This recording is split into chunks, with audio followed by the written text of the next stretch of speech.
मेरे प्यारे बच्चों, मैं अविनाश गिरी। आज हम लोग देखेंगे चैप्टर 1 एनसीईआरटी क्लास 12 का ईंट मनके तथा अस्थियां। इसी को हम लोग हड़प्पा सभ्यता या सिंधु घाटी की सभ्यता के नाम से जानते हैं। मेरे प्यारे बच्चों, आपको पता होगा कि इसका नाम आखिर हम लोग सिंधु घाटी सभ्यता ही क्यों डाले, क्यों बोलते हैं। चूँकि आपको मालूम होना चाहिए कि ये सभ्यता जो बसी हुई थी हमारे पड़ोसी देश पाकिस्तान और अफगानिस्तान और कुछ क्षेत्र भारत के अगर मिला के हम लोग देखेंगे तो ये रही हम लोग की सिंधु घाटी की सभ्यता। चूँकि ये सिंधु नदी के आसपास में देखने को मिली, ज़्यादा चर्चित हुई सिंधु नदी के आसपास में इस सभ्यता का विकास हुआ, इसलिए हम लोग इस सभ्यता को सिंधु घाटी की सभ्यता के नाम से भी जानते हैं।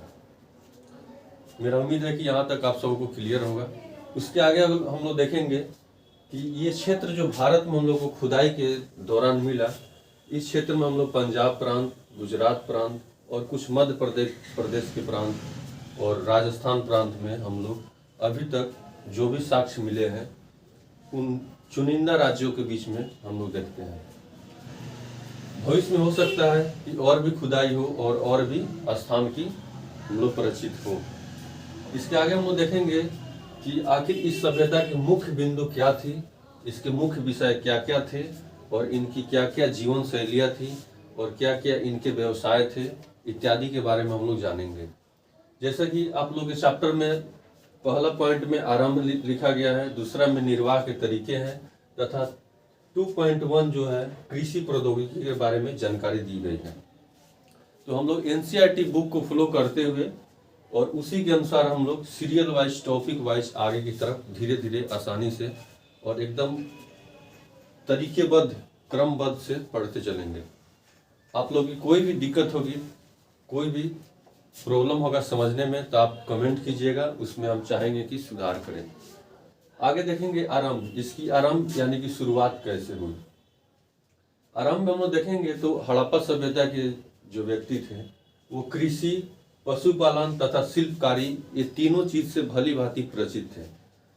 आपको जानकर आश्चर्य होगा कि उस समय शिल्पकारी की व्यवस्था यानी कि तराशना, पत्थरों पर तराशना और उसको आकार देना काफी हद तक उन्नत थी उस समय भी। अगर आगे बात करें मृद भांड शैली यानी कि मिट्टी से बने हुए वस्तुओं को वो लोग पकाते थे, जिसे टेराकोटा के नाम से भी जानते हैं, और उस पर चित्रकारी करते थे और नक्काशी भी करते थे उस पर। आगे बस्तियां आमतौर पर छोटी होती थी, वहाँ जो भी बस्तियां होते थे वो आमतौर पर छोटे छोटे होते थे, यानी कि वो छोटे छोटे बस्तियों में बटे हुए थे। निर्वाह के तरीके देखेंगे, पेड़ पौधे से प्राप्त उत्पाद, वो अपने निर्वाह के लिए यानी कि जीवन जीने के लिए वो लोग पेड़ पौधे से प्राप्त उत्पाद यानी कि फल फूल पर भी निर्भर करते थे। आगे हम लोग नेक्स्ट देखेंगे, निर्वाह फल फूल से प्राप्त उत्पाद के बाद वो गेहूं, जौ, दाल, सफेद चना तथा तिल ये फसल के रूप में उपजाते थे। आपको जानकर आश्चर्य होगा कि उस समय भी वो लोग तिल से परिचित थे और दाल से भी परिचित थे। चूंकि बहुत सारे किताबों में ये दो पॉइंट नहीं मिलता है हम लोग को, ज्यादातर गेहूं और जौ को ही लिखा जाता है, लेकिन आज आप लोग जान लीजिए दाल और सफेद चना के साथ साथ तिल से भी वो लोग परिचित थे। हालांकि बाजरे का साक्ष्य बहुत कम मिला है, वो भी गुजरात में मिला है, बाजरा के साक्ष्य बहुत कम है, और चावल का भी साक्ष्य अपेक्षाकृत बहुत कम पाया गया है। मवेशी के रूप में हम लोग देखेंगे भेड़, बकरी, भैंस तथा सुअर, ये लोग पशुपालन के रूप में इसका प्रयोग करते थे, पालतू जानवर के रूप में इसका प्रयोग करते थे, और वो लोग कभी कभी शिकार करने के लिए जंगलों में भी जाया करते थे। जंगल में शिकार के रूप में जैसे छोटे छोटे पंछियों को मारते थे, और जंगली सुअर हुआ, उसके बाद से हिरन हुआ, इसके वो शिकार करते थे और उनके मांस को खाते थे। नेक्स्ट पॉइंट में देखेंगे कृषि प्रौद्योगिकी, यानी कि वो लोग कृषि कैसे करते थे, उनका क्या क्या तरीका था। तो वो बैलों का प्रयोग करते थे, कहीं कहीं सांड भी आपको देखने को मिलेगा। वो लोग बैल का प्रयोग हल जोतने के रूप में, माल ढोने के रूप में बैलों का प्रयोग करते थे। मिट्टी से बने हल, बनावली यानी कि हरियाणा, हम लोग इंडिया से मिला है उसका साक्ष्य। मिट्टी से बने हल, बनावली यानी कि हरियाणा से इसका साक्ष्य हम लोग को देखने को मिलता है। जोते हुए खेत का साक्ष्य कालीबंगन यानी राजस्थान से इसका साक्ष्य मिला है। सुदूर गई अफगानिस्तान नहरों के साक्ष्य, यानी कि उस समय भी नहर की व्यवस्था थी जो कि अफगानिस्तान से हम लोग को इसका साक्ष्य मिला है। अधिकांश हड़प्पा स्थल अर्ध शुष्क क्षेत्र में पाए गए हैं, यानी कि हड़प्पा अधिकांश जो अर्ध शुष्क क्षेत्र हुआ, यानी कि वो लोग नहरों पर डिपेंड थे, मौसम पर भी डिपेंड थे, यानी कि नहरी व्यवस्था भी उस समय काफी हद तक सुसज्जित थी।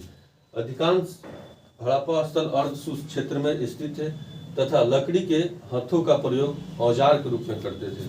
जैसे औजार के रूप में लकड़ी से बने कोई भी वस्तु हम देख लेंगे तो पत्थर की आगे की जो सिरा होती थी वो पत्थर की होती थी और इसके पीछे लकड़ी का हाथा होता था जिसे वो पकड़ते थे, और ये आगे वाला भाग पत्थर का होता था। इस औजार का प्रयोग वो लोग करते थे।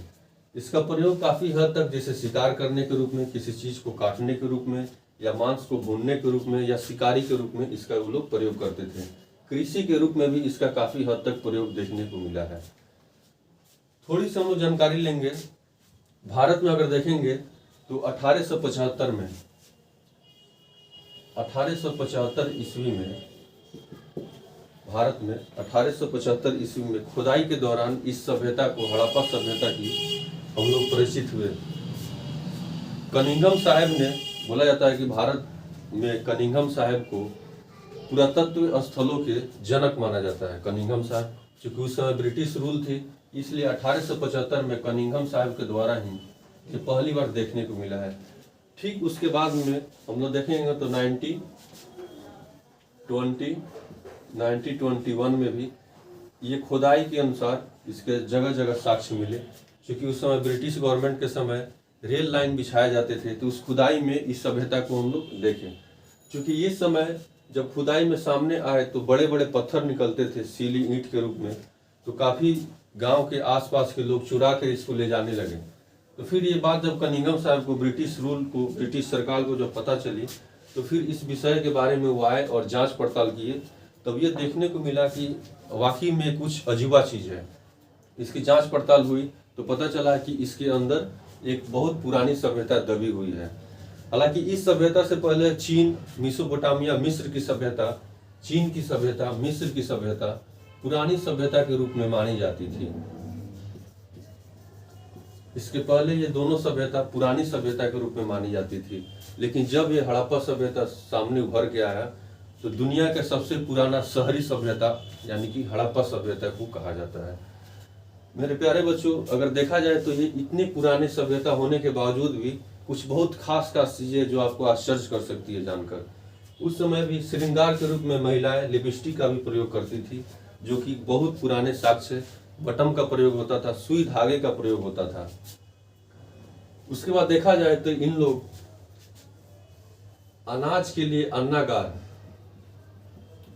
अन्नागार बना के रखते थे, जहां अनाज ये लोग स्टोर करते थे, अनाज को स्टोर करते थे। यानी इससे ये पता चलता है कि वहाँ भूखमरी, सुखाड़ या प्राकृतिक आपदा के से बचने के लिए, भूखमरी से बचने के लिए ये लोग अन्नागार यानी अनाज को स्टोर के लिए बड़े बड़े हॉल के रूप में, यानी कि आज के कंसेप्ट में हम लोग स्टोर बोल सकते हैं, उसके रूप में, गोडाउन के रूप में लोग प्रयोग करते थे। दूसरा चीज, वो लोग स्नान के लिए स्नानागार बनाया करते थे। ये स्नानागार चौगोला सीढ़ी का होता था और इसमें उतरने की सुसज्जित व्यवस्था होती थी। समान सीढ़ियाँ होती थी इसमें उतरने के लिए। ये स्नानागार इसको बोलते थे। और इसके बगल में चेंजिंग रूम हुआ करते थे। जो भी महिलाएं, पुरुष जो भी इसमें स्नान करते थे वो अपने कपड़े चेंजिंग रूम में जाके बदलते थे। उस समय की ये जो भी व्यवस्था थी, यानी कि ये सीढ़ी हो गया और ये आकार हो गया, काफ़ी एकदम सुसज्जित थी। इसमें कोई डिफिकल्टी देखने को नहीं मिला। यानी कि उस समय हम लोग ये कह सकते हैं कि वो लोग पैमाना यानी कि नापने की भी तरीका को वो लोग भली भांति जानते थे। क्योंकि हम देखें कि राजगीर जब घर बनाता है तो नापने के लिए वो पैमाना, फीता, रस्सी का प्रयोग करता है। तो उस समय ये लोग इससे भली भांति परिचित थे। नेक्स्ट हम लोग देखेंगे, ये होने के बाद जो शहर थी, शहर एकदम प्लानिंग के अनुसार बैठाया गया था। यानी कि शहर, ये जो भी मकान बनते थे इसके अगल बगल ऐसे, सपोज डेट ये हो गया हम लोग का बस्ती, तो बीच से जो भी सड़कें गुजरती थी, गलियां गुजरती थी, उसके अंदर ड्रेनेज सिस्टम यानी कि नाले की व्यवस्था होती थी। और ये नाले हर घर से एक कम से कम एक साइड के दीवार से ये सटा हुआ होता था, ताकि पानी की निकासी सुसज्जित रूप से हो सके। और इस नाले के ऊपर ही सड़क बनाई जाती थी।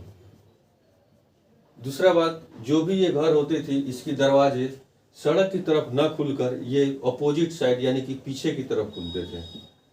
इससे हमें ये समझ में आती है कि उस समय भी प्रदा प्रथा थी, उस समय भी विख्यात थी।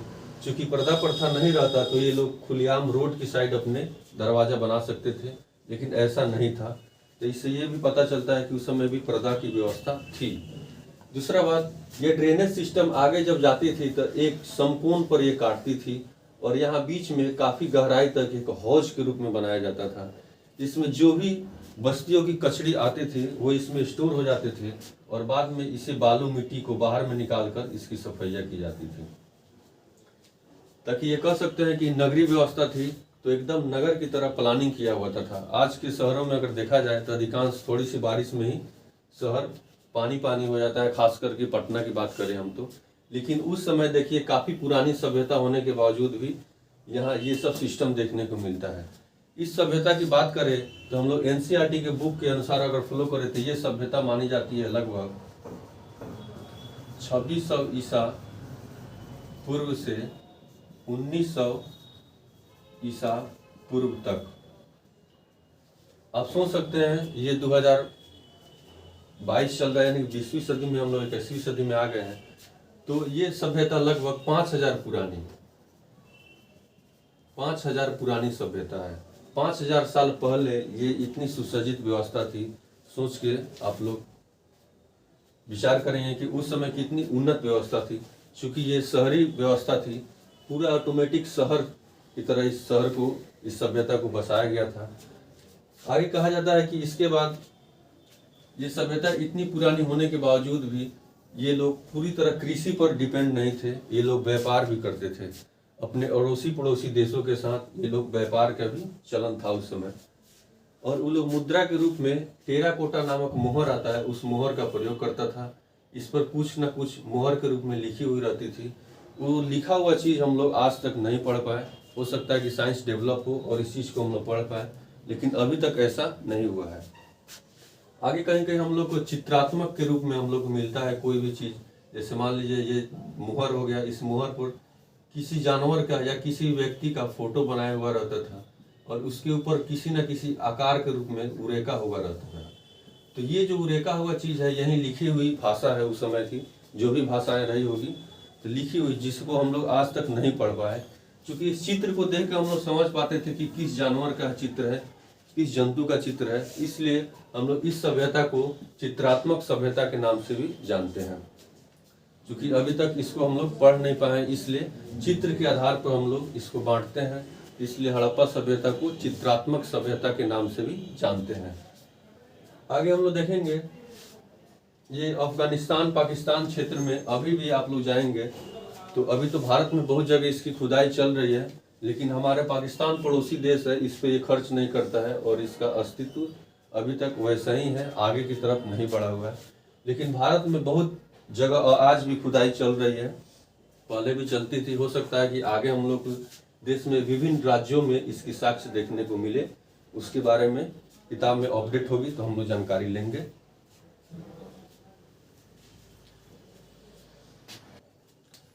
मेरे बच्चों, यहाँ तक मेरा उम्मीद है कि आप समझ पा रहे होंगे जितने चीज़ें हमने बताए। आप एक बार इसे स्क्रीनशॉट ले लेंगे।